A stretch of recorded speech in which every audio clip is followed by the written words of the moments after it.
Kita berada pada muka surat 105, iaitu tentang keadaan seorang yang tahu imam tersebut melakukan perkara yang membatalkan solat. Kita atas sikit je. Atas sikit muka surat 103 biar synchronize. Qala mu'allifur rahimahullah wa nafa'ana bihi wa bi ummihi amin. Keputusan Ali terus memberitahu imam bahawa imam hendaklah mengulangi solat kerana solat mereka tidak sah. Jika aurat imam tersingkap, maka tidak ada cara untuk Ali menegur imam. Bahkan Ali segera niat mufarakah, dan setelah niat solat dan setelah selesai solat, Ali menegur imam. Ini keputusan yang kita bacakan pada 2 minggu lepas. Jadi adab dia, cara dia adalah, ya memang kalau imam solat tak sah, makmum tahu, makmum kena bagi tahu solat dia tak sah. Tapi kalau dalam keadaan solat dia tak boleh nak bagi tahu, maka dia teruskan solat tapi dia niat mufarakah.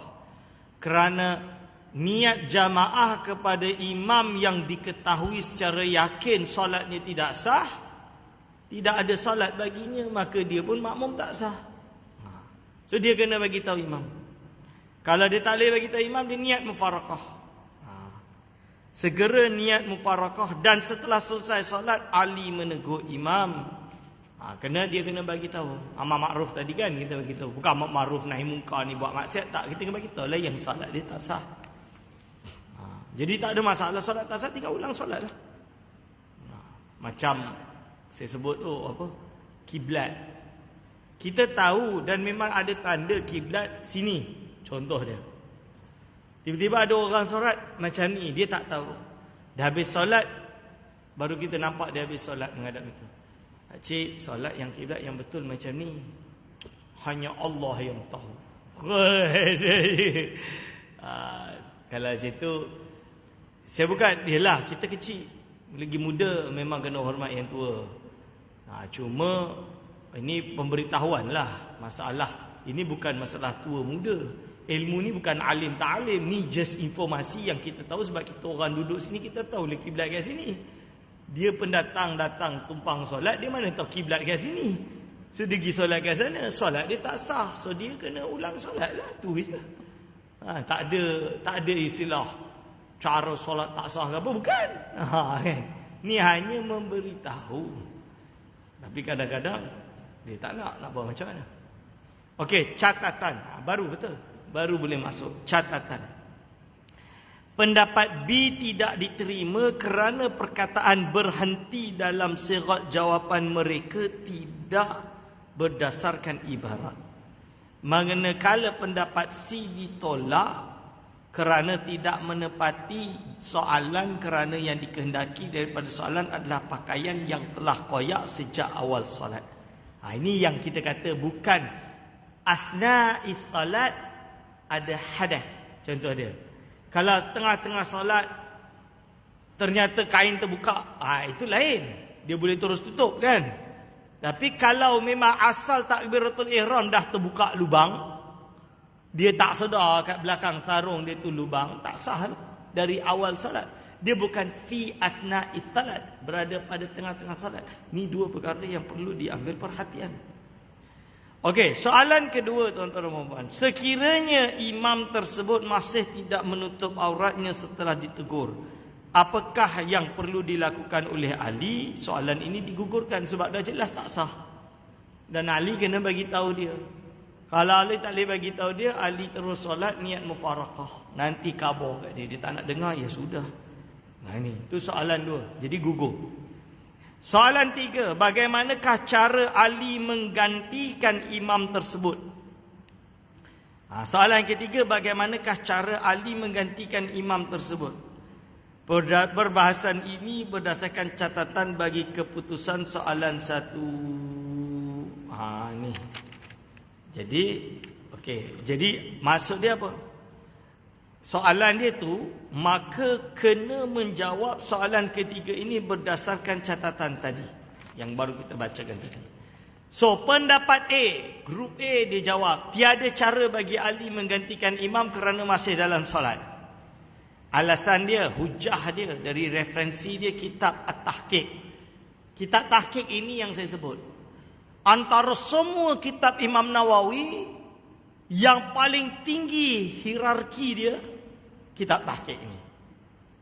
Ni paling tinggi.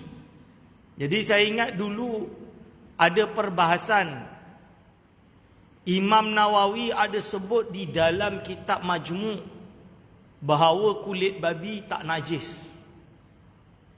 Kalau bukan. Bahawa mensamak babi itu tidak syarak. Maksudnya tidak diharuskan bersamak. Menyucikan bekas babi ini tidak harus disamak. Ini waktu saya kat pondok dulu orang tanya saya. Dia kata kitab Majmu'. Kitab Majmu' ni muktamad ke tak muktamad? Memanglah muktamad. Tapi Majmu' nombor 2. Nombor 1 dia adalah kitab At-Tahqiq. Dalam At-Tahqiq kena sama. Sebab apa? Dalam kitab At-Tahqiq, babi ini kias aulawi kepada anjing. Memang betul nas samak najis. Apa bahasa Melayu dia sertu sertu. Ni istilah Indonesia dia panggil samak sama je. Samak kulit ke, samak najis ke, dia bagi samak juga. Ini. Okey, sertu. Bahasa Melayu ada beza dia. So kalau sertu, alasan dia macam ni. Nas anjing. Kan hadis dia, ketika anjing ini berjilat, maka sucikanlah ia dengan 7 kali basuhan, salah satunya disertakan dengan turab. Kan, turab itu tanah. Okay. Tapi itu anjing. Dia orang katalah, oi tak boleh. Itu anjing, ni babi. Tak ada hadis. Rasul tak buat. Berapa nak buat? Rasul tak buat. Berapa nak buat? Kan? Ni contoh dia. Kita belajar Fathul Qorib, betul? Fathul Qorib kata najis ini dipisah kepada 3. Mughalladah, mutawassithah, mukhaffafah. Cara menyucikan najis mughalladah kena dengan sertu. Apakah najis mughalladah? Anjing dan babi. Itu alasan dia. Memanglah dia tak sebut dalil kitab tu Fathul Qorib. Nak minta dalil kitab Fathul Qorib. Kitab ibarat dia lah, kita duk ajar budak sekolah rendah bahasa Melayu, dia nak tahu hujah sastra. Mana ada? Lebih kurang macam tu. Sebab Fathul Qorib ini untuk muqtadiin, beginners. Itu pun hari ini beginners pun banyak tak faham lagi. Banyak yang tak erti baca lagi. Budak stam berapa banyak baca iqra pun salah-salah. Bukan baca iqra, buku stam pun salah. Ni sorry lah, saya tadi mengajar faraid dekat pondok Imam Besar. Saya baca faraid stam. Ni bahasa Arab dia. Masya-Allah. Maaflah kalau menyinggung mana-mana hati orang. Tapi ini masalah dia, pelajaran pendidikan kita ni. Dalam ni tulisan Arab dia salah. Saya baca apa dia kata ni? Bintul ibni wa in nazala bi mahdi dzukurah. Itu satu. Okey, itu boleh faham lagi ni. Yushtaratu fi tahqiqil mirathi amrani. Tapi dalam tu ada as-salas, ada 3, al-awwalu, ats-tsani, as-salis. Macam mana ni? Itu kecil lagi. Ada lagi satu tu. Lagi teruk. Salah dia. Salah fahish. Salah yang sangat besar. Saya tak faham. Iqrab dia tu macam mana dia baca. Jadi, mana? Tadi saya baca. Tadilah saya mengajar. Saya terkejut. Saya kata budak-budak, ini salah. Saya betulkan. Hiya muta'alliqah bil milkil al-ittirari. Tirari dah salah tulis. Wa ghairiha, tu balik ke mana? Yata'allaku bil milki alladhi wa yakhtaru sabab. Aduh, ni susah. Ni pun bawah ni pun salah. Aduh. As-saham al-muqaddar, as-saham al-muqaddarah. Tak betul? Ini contoh dia. Ini masalah lah tuan-tuan dan puan. Masalah dia buku. Jadi di dalam kitab tahqiq tu, kitab tahqiq dia yang paling tinggi. So dalam Fathul Qorib tu adalah apa dinamakan Allahumma salli ala sayyidina Muhammad. Dalam Fathul Qorib tu dia hanya sebut umum tanpa dalil. Dalil dia ada dalam kitab lebih besar Minhajul Talibin, dalam kitab Majmu', dalam kitab Tahqiq dia ringkaskan, tapi dalil tu kita boleh rujuklah dalam kitab yang lain. Tapi dia sebut apa pendapat yang tahqiq, yang pendapat yang muktamad. Jadi alasan ulama mazhab Syafi'i dan Imam Nawawi bahawa mughalladzah termasuk babi dan wabi wajib untuk disertu juga najis dia. Maksud dia kalau terkena mutanajis, kena disertu, itu berdasarkan apa? Qiyas aulawi. Qiyas aulawi ni dalam syarak ni sabit. Contoh dia, la taqul lahuma uffin, janganlah engkau kata pada mereka dua uff. Uff, tak boleh kata uff. Kan mak bapak uff. Lepas tu kalau pukul macam mana? Tak ada nas yang kata pukul tak boleh. Maksudnya ayat tu tak mengatakan pukul tak boleh. Dia hanya kata uff tak boleh. Tapi kerana pukul ni lebih sakit daripada uff, lagilah haram. Kan? Qiyas aulawi kita panggil. Maka kalaulah anjing ini dah kena sertu, babi ni lebih aswak, lebih hodoh daripada anjing. Maka dia lebih kena disertu daripada anjing. Itu nama dia qiyas aulawi. Jadi Imam Nawawi walaupun ada pendapat lain dalam Majmu', tapi di dalam kitab Tahqiq dia menyatakan pendapat yang pertama dan yang dipilih adalah tetap kena disertu. Ni. Tu kitab Tahqiq. Nak terangkan kitab Tahqiq je. Ni.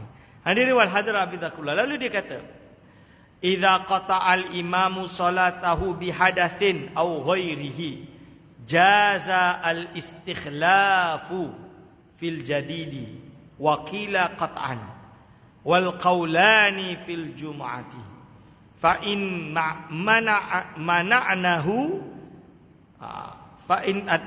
mana'nahu atmau, dia furada. Atmau tu maksud dia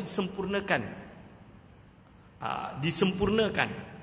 Okey, maksud dia apa? Ketika imam ini memutus solatnya disebabkan oleh hadas atau selainnya, maka harus untuk mengganti menurut kaul jadid. Dikatakan qat'an mesti. Wal qaulani, adapun pendapat dua, fil jum'ati, boleh di dalam Jumaat.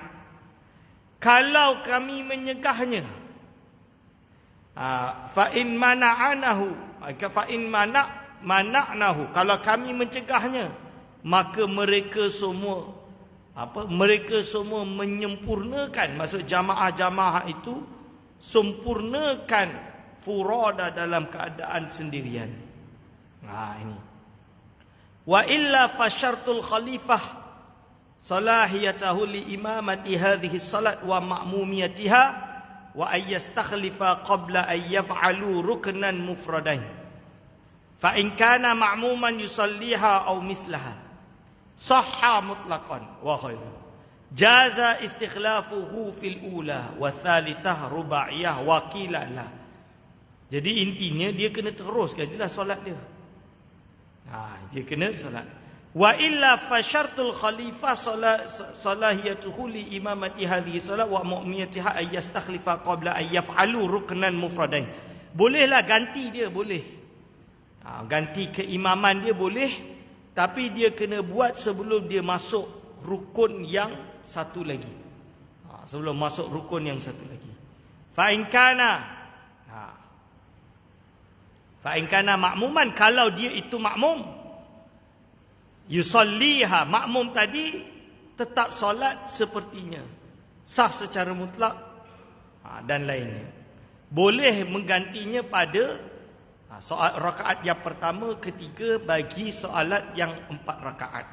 Dan menurut satu pendapat tidak. Keputusan dia, soalan ini dimauqufkan kerana mubahithin tidak dapat menampilkan ibarat yang jelas. Sebab ini masih belum jelas tentang cara untuk menggantikan imam yang masih berada dalam keadaan solat. Bukan imam macam kalau imam tu kentut, lepas tu istikhlaf, boleh lah. Ditarik ke depan, boleh lah. Tapi ini Bukan. Ini imam ni masih dalam keadaan solat. Macam mana nak suruh makmum ganti dia? Imam dia masih merasa dia dalam keadaan solat. Takkan nak tolak dia macam tu. Dan lain-lain. Okay, lalu tak cukup ibarat, berarti mauquf. Sekiranya keadaan solat, sekiranya keadaan tersebut berterusan sehingga selesai solat, apakah makmum perlu mengulang kembali solat dia? Jadi dia buat terus macam tu sampai habis solat. Apakah makmum perlu mengulang kembali solatnya? Khilaf. An-Nawawi tidak perlu ulang solat. Syekh Al-Malibari perlu ulang solat. Ada khilaf. Jadi dalam kitab Fathul Mu'in, walau iktada biman zannahu ahlan lil imamati fabana khilafuhu ka'an zannahu qari'an au ghaira ma'mumin au rajulan au aqilan fabana ummiyan au ma'muman au imra'atan au majnuman ada salata wujuban litaksirihi bitarkil bahsi fi dhalika. Jadi apa dia kata? Imam Nawawi dia tak ada. Iaitu menurut Syekh Malibari. Malibari dulu ni. Imam Nawawi tak ada kat sini kitab dia. Dia kata apa? Seumpama seseorang mengikuti dengan orang yang disangkakan atau dia sangka zanna manhu terhadap man. Orang tersebut sangka orang imam tadi. Orang tersebut mengikut pada orang yang sangka dia itu ahli untuk menjadi imam. Lalu jelas sebaliknya, ternyata dia tak cukup syarat. Gambaran dia macam mana? Dia itu sangka bahawa imam itu qari'an, orang yang boleh baca Fatihah. Bukan orang yang ummi. Ummi ni tak kerti baca Fatihah. Contoh dia orang yang baru masuk Islam.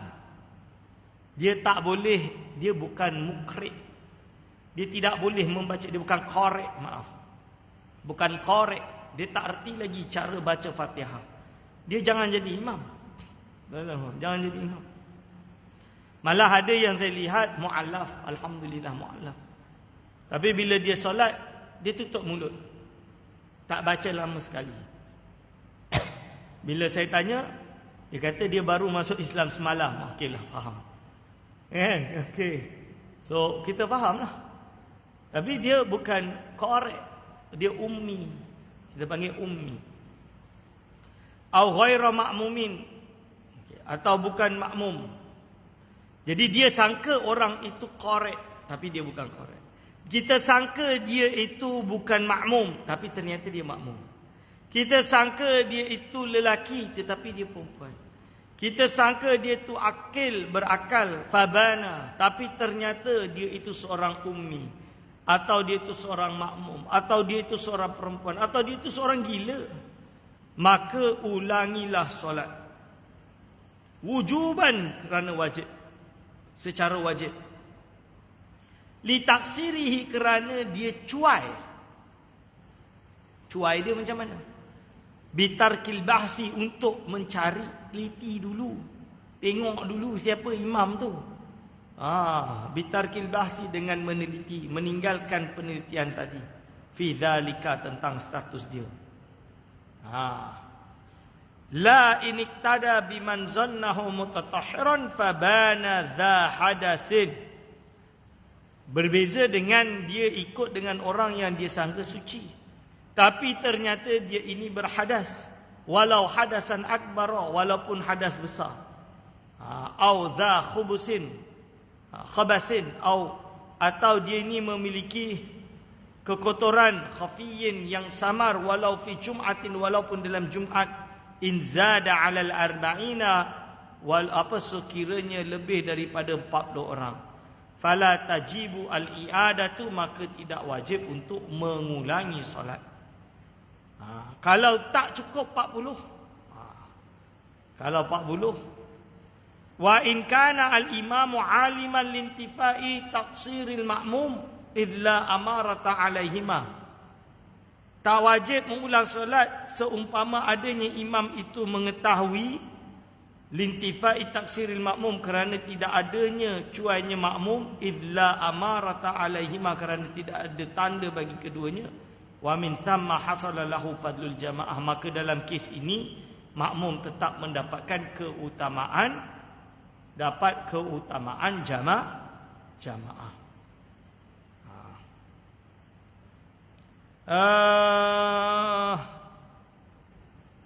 Okey, yang Imam Nawawi diambil dalam kitab Fathul Mu'in juga kat bawah tu. Wasahhaha an-Nawawi, Imam Nawawi mensahihkan, ni dalam kitab I'anatul Talibin. Wasahhaha an-Nawawi, Imam Nawawi mensahihkan fi tahqiqi, dalam kitab tahqiq, adama wujubil i'adati mutlaqan, iaitu tidak wajib untuk mengulangi solat sama sekali. Berarti dia dah niat mufarakah selesai.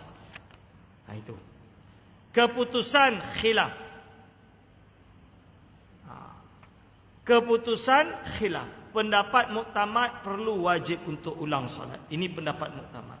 Menurut Imam Nawawi dalam kitab At-Tahqiq tidak perlu ulang. Imam Nawawi bukan muktamad. Tunggu dulu. Imam Nawawi ini dia khilaf antara dia dengan Imam Rafi'i. Kan? Ada pendapat yang dipilih Ar-Rafi'i, ada yang Nawawi. Lalu ditarjih oleh siapa? Oleh Ibnu Hajar dan Imam Ramli. Yang muktamad ini adalah apa yang nanti disepakati oleh Ibnu Hajar dan Ramli, ini yang muktamad. Dipanggil kaul muktamad. Ini. Okey, hadirin wal hadirat abizakumullah. Dia ambil ibarat yang sama dalam kitab Fathul Mu'in. Lalu yang kedua ni dari ibarat tahqiq.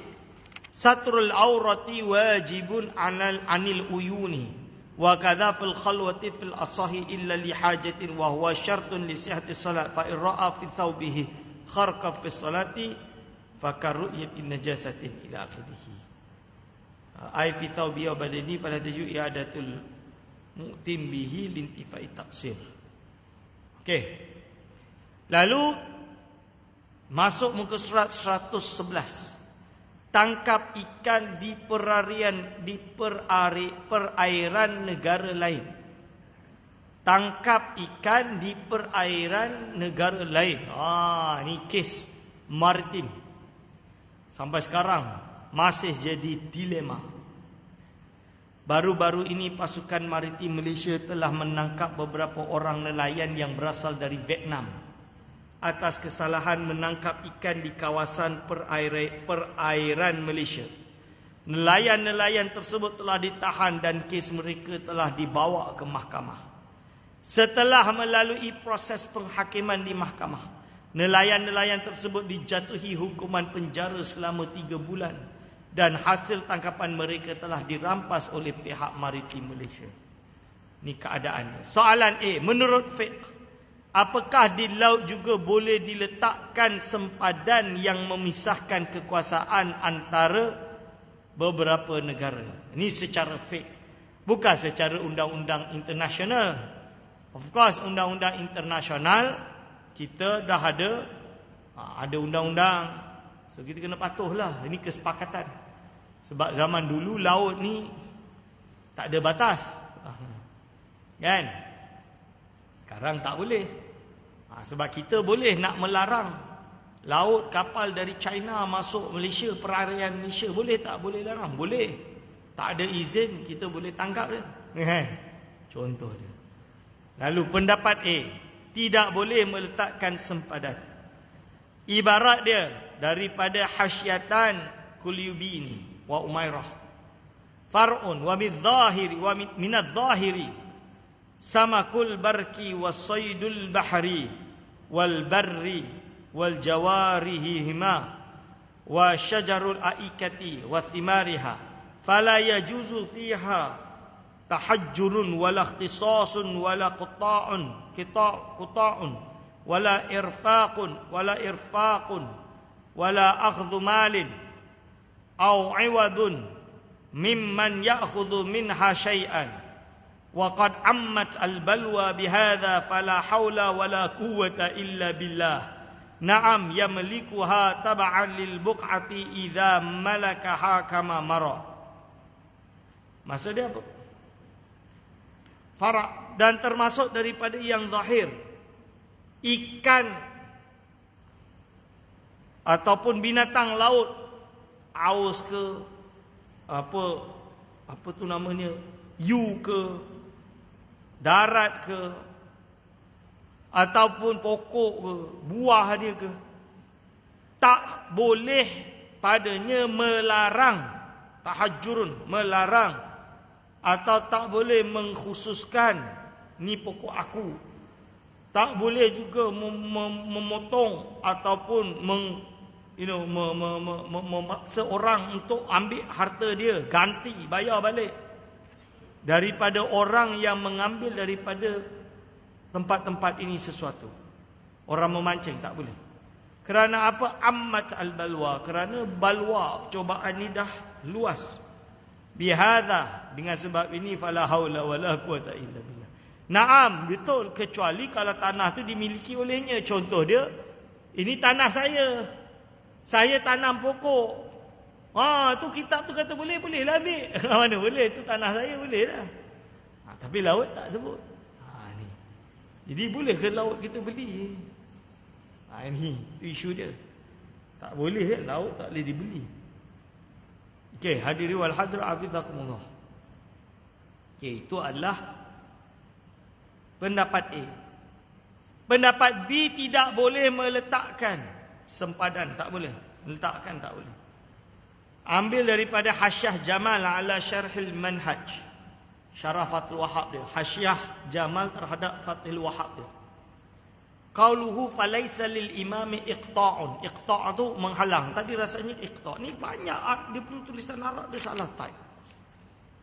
Fi qaf lam dalam kitab Qulyubi alal jalal. Okey. Far'un ma min adh-dhahiri samakul barki. Kan betul, wala iqta'un. Iqta' tu bukan memotong, iqta' tu melarang. Ni salah tulis, wala iqta'un. Ayyo. Okey, walau irfaqan, ni wala, okey, walau irfaqan ila akhirih. Pendapat C boleh. Pendapat C boleh. Hasyiah Bujairami alal manhaj. Qala ba'duhum al-ardu milkullah summa mallakaha lisyari'i summa raddaha asy-syari'u ala ummatihi al-muslimin. Wa qala Az-Zarkashi al-ard imma mamlukah aw mahbusah ala huquqin amma aw khassah aw munfakka an dzalika wa huwa al-mawat. Pendapat C dia kata boleh. Alasan dia apa? Dia ambil daripada kata-kata Bujairami. Sebahagian ulama berkata, tanah ini adalah milik Allah. Seluruh tanah ni kan milik Allah. Sebab tu ada yang parti-parti dia kata, kenapa dia kata sini? Tak apa, kan bumi ni kan milik Tuhan. Dia kata, terserahlah dia nak pergi mana pun. Kenapa nak halang, tak boleh masuk Malaysia pula? Dia kata, ni tanah-tanah Allah. Wish. Itu best lah. Rumah orang kita masuk, ini tanah Allah. Mana boleh? Ni. Summa mallaka li syari'. Lalu Allah SWT memberi kepemilikan tanah tersebut kepada syari'. Lalu dikembalikan raddaha, iaitu asyari', syari' dikembalikan kepada tanah tersebut ala ummatihi, kepada umatnya syari', iaitu Rasul dan Allah, kepada umatnya yang Islam. Itu diberi. Wa qala Zakarshi, Imam Zakarshi kata tanah ini sama ada pertama dimiliki macam rumah tuan-tuan, au mahbusah, atau diwakafkan, ala huquqin amatin, pada hukum hak-hak umum, au khassah. Jadi mahbus itu wakaf sama ada hak umum, macam contoh dia masjid ni, atau khusus, contoh dia yayasan, pondok dan lain-lain. Itu nama dia wakaf khas. Di Negeri Sembilan ni ada enactment wakaf. Adat mewakaf ni dia ada wakaf umum, ada wakaf khas. Wakaf khas ni dia wakaf, tapi dia ditakbir secara tertentu. Contoh dia pondok A, yang mentadbir wakaf khas. So bila dia wakaf, bolehlah kita nak minta sumbangan untuk wakaf, membantu untuk membangun tanah tersebut. Tapi bukanlah khasah. Jadi bukanlah kerajaan atau Baitul Mal atau Majlis Agama Islam Negeri boleh suka hati pakai ambil buang ahli waris ke apa, tak boleh. Kerana dia dah ditentukan siapa nazir dia. Contoh dia keluarga ni menjadi wakaf. Pondok di Indonesia, pondok di sini juga, pondok di Indonesia paling banyak. Jadi pondok-pondok di Indonesia ni wakaf, tanah wakaf semua. Cuma tak berdaftar di zaman Belanda. Belanda tak kenal. Belanda tak peduli pun, kalau nak dia ambil je. Jadi diorang ni wakaf lisan. Nazir dia siapa? Keluarga kiai dia. Sebab itu pondok-pondok di Indonesia ni macam keraton. Keraton tu macam istana. Kalau nak tahu istana dekat Indonesia ni, istana ni pondok-pondok lah. Dia memang macam dinasti. Mamlakah ni, mamlakah tu. Kesultanan ni, kesultanan tu, kesultanan ni. Macam lah. Kerana apa? Dia ada tanah wakaf. So ni family pondok ni. Family pondok ni kahwin dengan family pondok sana. Family pondok sana kahwin dengan family pondok. Bila sebut pondok mana pondok ni, oh ini keturunan ni. Oh ni. Ada sambung. Macam tu tuan-tuan. Ni. Sebab tu susah kalau kahwin dengan keluarga kiai dekat Indonesia. Nak tak nak, terpaksa berkhidmat dekat pondok tu. Tak boleh balik Malaysia lah kampungnya nanti. Tu. Hadirin wal hadirat hafizakumullah. Khasah au munfaqqah an zalika, atau tidak sama sekali, tidak dimiliki, tidak menjadi wakaf. Wahwa al mawad, tapi dipegang oleh tanah. Bukan dipegang, itu adalah tanah mati. Tanah mawad ni apa? Tak berpemilikan. Dia ada satu bab khusus di dalam kitab fiqh, nama dia Ihya'ul Mawad, menghidupkan tanah mati. Kalau laut tak boleh lah, nak hidupkan macam mana? Tapi dia kata boleh ni. Tengoklah nanti keputusan tak boleh. Pendapat D, tidak boleh kerana laut adalah kawasan yang dikongsi bersama. Referensi dia Hasyiah Qulyubi dan Umairah. Hawi Kabir. Okey, lama lagi. Hawi Kabir, Syarah Kabir, Umdatul Mufti wal Mustafti. Ibarat pertama sama. Ibarat kedua, Hawi Kabir, faslun fil miyahi wa jumlatihi annal kalama fiha min faslaini. Ahaduhuma fi milkiha wal akharu fi saqyi minha. Fa'ammal kalamu fi milkiha fahiya ala thalathati adrubin mubahin mamlukin wa mukhtalafin fih. Fa'ammal mubahu kama al-bahr wal nahru wal al-kabir kad-dajlah wal furat wal nail wa mislul uyunin nabi'ah fi mawati sahli wal jabali fa kullu hadha mubahun. Walikulli ahadin an yasta'mila minhu ma arada kaifa syaa. Ini wadih ibarat dia. Ibarat dia wadih. Dia tanya tentang air. Macam mana ni? Perbicaraan tentang air ada dua fasal. Pertama membahas tentang kepemilikan. Yang kedua tentang siram atau ambil ia untuk bersiram daripadanya. Maksud dia siram apa? Macam siram sawah. Pakai air sungai untuk siram sawah. Di Indonesia ni, jadi dia ada sungai, dia dah buat dah channel awal-awal masuk ke kampung-kampung. Sebab tu kat kampung-kampung banyak sawah. Sawah banyak, padi besar tu pun tak cukup untuk memberi makan rakyat Indonesia. Rakyat dia lagi banyak daripada beras. Betul tu. Itu fakta. Bukan apa, semua fokus di Pulau Jawa. Kalau pergi Kalimantan tu, hutan beratus ribu kilometer persegi. Beratus ribu hektar hutan saja. Dan tak ada orang. Kadang dimiliki oleh satu orang. Hutan besar. Dia buat bala pun tak habis-habis lagi. Dia buat balak pun tak habis-habis lagi. Ni. Itu beza dia. So hadirin wal hadirat Abdullah. Dia kata apa kat sini? Adapun kalam, ucapan, perbicaraan yang betul. Perbicaraan tentang kepemilikan air tadi. Itu dibagi kepada 3 bahagian. Pertama yang mubah. Siapa-siapa boleh pakai. Mubah harus. Yang kedua mamluk, dimiliki.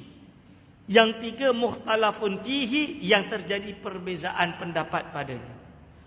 Fa'ammal mubahu, air yang mubah itu kamal bahr wan nahr al-kabir, seperti laut dan juga sungai al-kabir yang besar, kadajlah wal furat, furat wan nail, sungai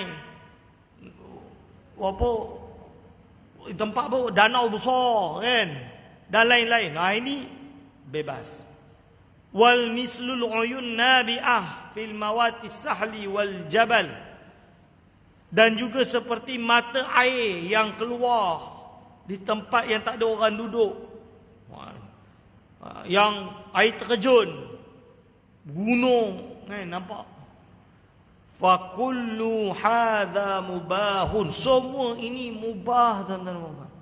Means nak pakai-pakailah. Walikulli ahadin an yastamila minhu, setiap orang boleh menggunakannya. Ma'arada kaifa syaa, dengan apa yang dikehendaki, sesuai yang dia kehendaki. Ini yang dia pakai tadi lah. Ya laut ni terserah lah, dia pergi mana pergilah, alasan dia tu lah. Cuma dia kena faham juga, memanglah laut ini air boleh dimubah untuk dipakai.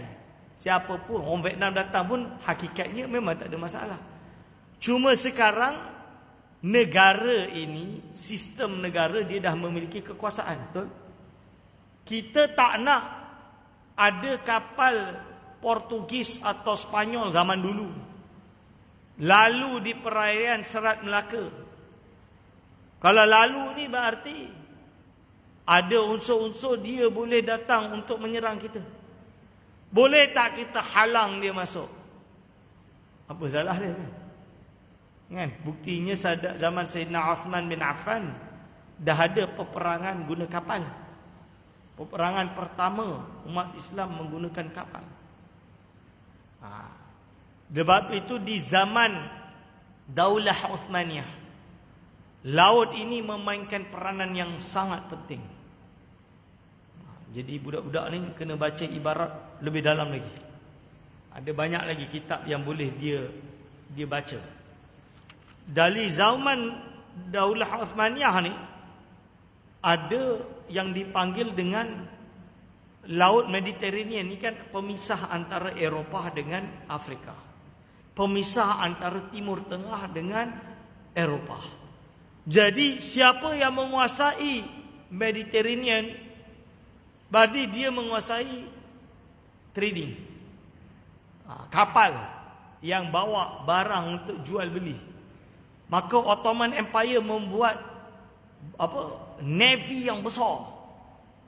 Navy yang besar dan termasuk canggih pada zaman dulu. Jadi dia buat, bahkan menurut satu riwayat sebelum Marco Polo. Siapa yang pergi ke Amerika tu? Columbus. Menurut satu riwayat sebelum Columbus sampai di Amerika, umat Islam Ottoman Empire dah sampai dah dulu. Menurut satu riwayat. Kerana saya lupa ada bahan dia, ada manuskrip dia. Ada yang kata Maghribi dah sampai dulu, Raja Morocco. Dan bahkan kenapa dinamakan Amerika? Kerana dari perkataan Marrakesh. Dia kata macam tu. Saya baca di Morocco dulu ada satu buku tentang Amerika dengan Maghrib. Kalau nak tahu tuan-tuan, waktu Amerika merdeka, kan dia perang lawan British. Kan? Lawan British. Waktu dia proclamation, kan? Apa yang dia buat, Declaration of Independence tu. Declaration of Independence tu, Negara pertama yang mengiktiraf Amerika adalah Morocco. Adalah Raja Morocco. Waktu itu Raja Morocco Maghribi, maksud dia Mamlakah Al-Maghribiyah. Ini sebelum dijajah oleh Perancis. Kerana Perancis jajah 19 something. Amerika independence 17 something kan. George Washington. Sejarah dia. So kalau cari tu boleh dibahas tentang hudud.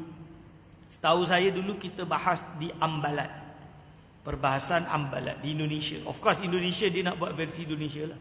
Tapi saya hadirlah dalam mesyuarat tu. Sebab saya wakil pondok kan. Saya kena ada. Wallahu alam. Okey, lalu dia sebut sama dalam kitab Ar-Rafi'i. Keputusan dia tidak boleh kerana laut adalah satu kawasan yang dikongsi bersama. Alasan dia tak boleh. Kerana laut ini adalah kawasan yang berkongsi bersama. Itu alasan dia.